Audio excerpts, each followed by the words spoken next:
রাজদীপ চ্যাটার্জির অফিসে ঢুকে সমস্ত কাগজপত্র চুরি করে এনে বিদ্যার হাতে তুলে দিল রিত। হ্যাঁ বন্ধুরা, এমনটাই দেখা যাবে। তাই সম্পূর্ণ জানতে ভিডিওটিতে লাইক দিয়ে চ্যানেলটি সাবস্ক্রাইব করে দেখতে থাকুন। গল্পের শুরুতেই দেখা যাবে বিদ্যা রাজদীপ চ্যাটার্জিকে বলে, হ্যাঁ আপনার তো কত কাজ, যান না ওখানে, আপনার জন্য সবাই অপেক্ষা করছে। তখন রাজদীপ বলে, হ্যাঁ যাবো তো, অবশ্যই যাবো, শোনো একদম বাড়াবাড়ি করার চেষ্টা করবে না। এই বলেই সেখান থেকে রাজদীপ চ্যাটার্জি চলে যায়। তারপরেই বিদ্যা সবাইকে বলে, আপনারাও না গেলে ভালো হতো। তখনই তখনই দেখা যাবে পৃথা বলে, আমরা চলে যাব মানে? তখনই সৃজয়ী বলে, তোমার তো আজকে ফুলসজ্জা, তোমাকে তো ওরা সাজাবে, তাহলে চলে গেলে কি করে হবে? তখন বিদ্যা বলে, না আমাকে সাজতে হবে না। তখন সৃজয়ী বলে, না তোমার তো ওদের দরকার হতে পারে, অনেক কিছুই দরকার হতে পারে, কারণ তোমার এই সাজ পাল্টে তোমাকে ফুল দিয়ে সুন্দর করে সাজানো হবে, বুঝতে পেরেছো? তোমাকে না সুন্দর করে সাজতে হবে, রিসেপশনে সবার সামনে এভাবে গেলে চলবে না। তখন বিদ্যা বলে, কাউকে লাগবে না আমার, আমার সাজ আমি সেজে নিতে পারবো। তখন সৃজয়ী বলে, হ্যাঁ তা তো দেখছি, কেমন সাজ সেজেছো। তখন বিদ্যা বলে, শুনুন, এটা ফুলসজ্জা হবে না কি হবে, শ্বশুর মশাই কি বিছিয়ে রেখে গেছে তা তো জানি না। তখন পিতা বলে, সৃজয়ী চল না। তারপরে পিতা রিতকে বলে, নে তো তোর বউকে সাজাতে পারবি তো? তখন রিত বলে, পারবো মা, কেন পারবো না, আমি পারবো, আমি বিদ্যাকে খুব সুন্দর করে সাজাতে পারবো। তখন এই কথা শুনে বিদ্যা আরেকদিকে তাকিয়ে থাকে। তখন রিত ওর মাকে বলে, তোমরা চিন্তা করো না। তখনই পিতা বলে, আচ্ছা ঠিক আছে, আমাদের লক্ষ্মী মেয়ে বিদ্যা, সৃজয়ী চল। তখন সৃজয়ী বলে, আমি তোমাকে বলছি দিদি, আমার না কেমন যেন খটকা লাগছে, আমার মনে হচ্ছে এই মেয়েটা কিছু একটা ঘটাবে, কিছু একটা ঘটাবেও এই মেয়েটা। তখনই পিতা বলে, আমার তো মনে হচ্ছে ও নয়, ও শ্বশুর মশাই কিছু একটা ঘটানোর চেষ্টা করছে, বুঝতে পেরেছিস? চল এখান থেকে চল, আমরা চলে যাই। এই বলেই সৃজয়ীকে নিয়ে সেখান থেকে পিতা চলে যায়।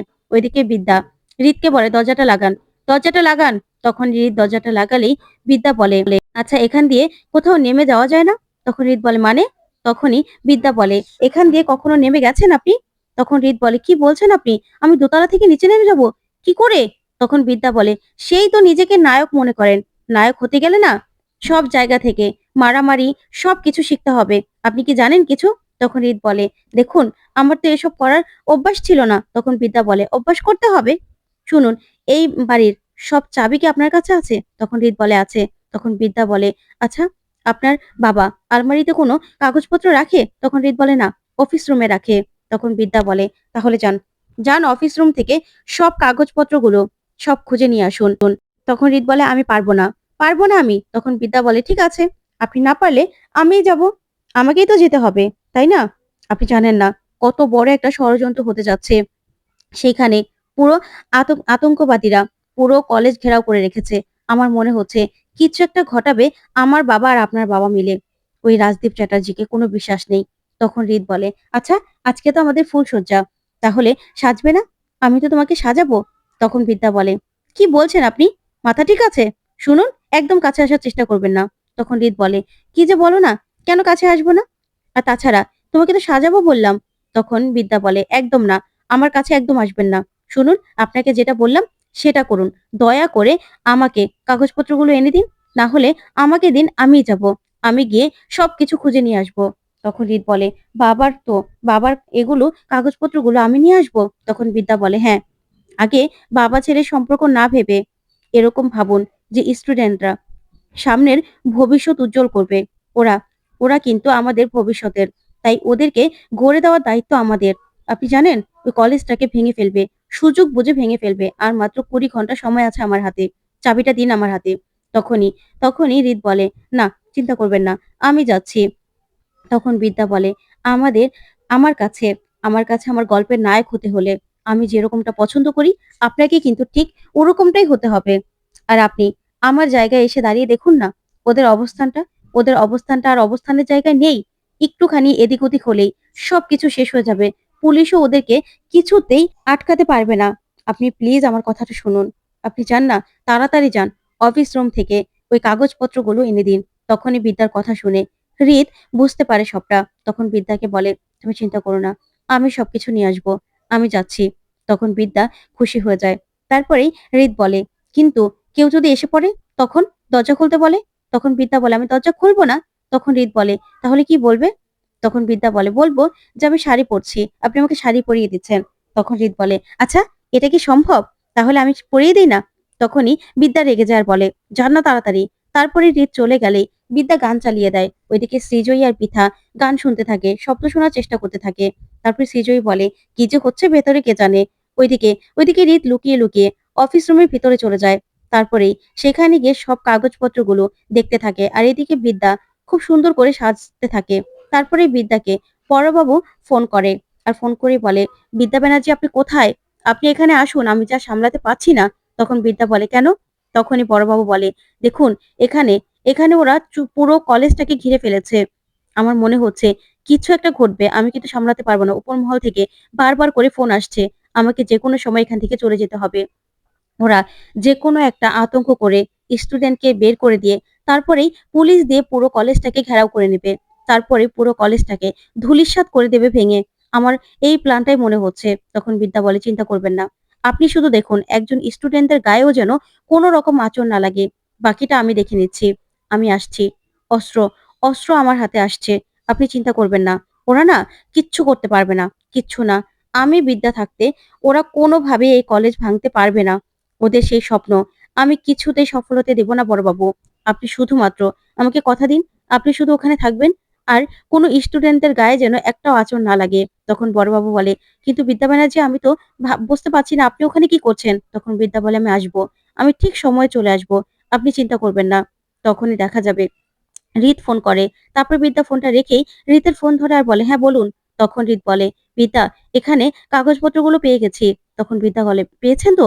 তাহলে সেই কাগজপত্রগুলো নিয়ে তাড়াতাড়ি করে চলে আসুন। তখন রিত বলে, ঠিক আছে, আমি দেখছি এখানে কি কি কাগজপত্রগুলো আছে, আমি সবগুলো নিয়ে আসছি।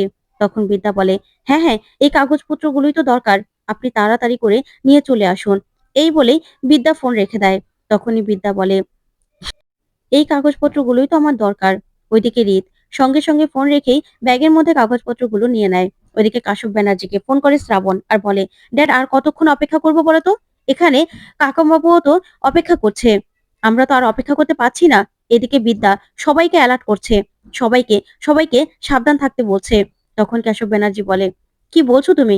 তারপরেই কেশব ব্যানার্জি বলে, কবিরকে ফোনটা দাও তো। তখন কবিরকে ফোনটা দিলেই কবিরকে বলে, তুমি ওইদিকে চারদিকে নজর রাখো। বুঝতে পেরেছো? পুরো পুরো চারদিকটা ঘেরাও করে রেখো। তখনই দেখা যাবে কবিরের সঙ্গে রাজদীপ চ্যাটার্জি ফোন করে আর বলে, ওদিকের অবস্থা কি? তখন কবির বলে, আমি তো বুঝতে পারছি না, আমার তো মনে হচ্ছে বিদ্যা ওখানে থেকেও সবার সঙ্গে কথা বলছে। ও ওইখানে থেকেও সবার সঙ্গে সবার উপর নজর রাখছে। তখন রাজদীপ চ্যাটার্জি বলে, হ্যাঁ নজর রাখতেই পারে। যেই মেয়ে, ওকে আর কি বলবো, ওকে আমরা সামলাচ্ছি। তুমি চিন্তা করো না। একজনও যেন ওই কলেজে থাকতে না পারে। ওই কলেজটাকে পুরো ভেঙে ধূলিসাৎ করে দেবে। এই এই শহরের মধ্যে সবথেকে বড় কলেজ হবে এটা। এখানে আমি আমি আর কেশব ব্যানার্জি সবার মাথার উপরে থাকবো। বুঝতে পেরেছো? তখন কবির বলে, হ্যাঁ চিন্তা করবেন না। আমি এখানকার এখানকার সবকিছু দেখে নিচ্ছি। আপনারা শুধু ওইদিকে বিদ্যাকে দেখবেন। বিদ্যা যেন কিছুতেই আসতে না পারে। তখন রাজদীপ চ্যাটার্জি বলে, ঠিক আছে। এই বলে ফোন রেখে দিয়ে রাজদীপ চ্যাটার্জি বলে, আপনার মেয়েকে এখানে বসে বসেও সবকিছুর সবকিছুর উপরে নিজের ছড়ি ঘোরাচ্ছে নাকি? তখন কেশব ব্যানার্জি বলে, হতেই পারে, চলুন আমরা গিয়ে বিদ্যার সঙ্গে কথা বলবো। ওইদিকে রাজদীপ তাড়াতাড়ি করে কাগজপত্রগুলো নিয়ে গাড়িতে উঠে যায়। ওইদিকে কেশব ব্যানার্জি আর রাজদীপ চ্যাটার্জি বিদ্যার কাছে এসে দরজা নক করতে থাকে। তখন বিদ্যা বলে, হ্যাঁ বাবা কি হয়েছে? তখনই বিদ্যার বাবা বলে, দরজাটা খোলো, তোমার সঙ্গে কথা আছে। তখন বিদ্যা বলে, আমি এখন দরজা খুলতে পারবো না। আমি আমি সাচ্ছি তো, আমি এখন খোলার অবস্থায় নেই দরজা। তখন কেশব ব্যানার্জি বলে, কেন? তুমি দরজা খুলতে পারবে না কেন? আমি তো তোমার বাবা। দরজাটা খোলো। তখন বিদ্যা বলে, না আমি দরজাটা খুলতে পারবো না। তখনই দেখা যাবে সেখানে সৃজয়ী চলে আসে আর এসেই বলে, কি হয়েছে? তখন বিদ্যা ভিতরে থেকে কিছুতেই দরজা খুলছে না। আর তখন বিদ্যা মনে মনে বলে, আপনি কোথায়? রিত আপনি কোথায়? এইদিকে রাজদীপ চ্যাটার্জি বলে, কি হয়েছে আমি তো বুঝতে পারছি না, দরজাটা খুলতে পারছো না কেন? তখন বিদ্যা বলে, কেন? আপনাদের আমাকে কি দরকার? আর কলেজে কি হয়েছে যে আমার কাছে ছুটে এসেছেন? তখনই রাজদীপ চ্যাটার্জি ভয় পেয়ে যায়। তখন সৃজয়ী বলে, আমি দেখছি ভিতরে দরজা লাগিয়ে ওরা কি করছে। কাউকে তো শাস্তি ঢুকতেও দিল না। রিত নাকি ওকে সাজাবে? আমি বুঝতে পারছি না রিত ওকে কি করে সাজাবে। সামনে সামনে যে পার্টিতে ও যদি এরকম ভাবে চলে যায় তাহলে কি করে হবে? তখন সৃজয়ী বলে, দরজাটা খোলো বিদ্যা। তখন বিদ্যা বলে, না আমি না সাজছি। তখন সৃজয়ী বলে, হ্যাঁ তা তো বুঝতেই পারছি কি সাজবে তুমি। দেখলাম তো বউ ভাতের অনুষ্ঠানে তুমি কি করলে। শোনো, তুমি বেরো, আমাকে তোমাকে সাজাতে দাও। তখন বিদ্যা বলে, আমার বোনকে না আমিই সাজিয়েছিলাম, তাই আমি সাজতে পারি। তখন সৃজয়ী বলে, দরজাটা খোলো। তো বন্ধুরা, কেমন লাগলো আজকের আপডেট? কমেন্ট করে জানাতে ভুলবে না। ধন্যবাদ।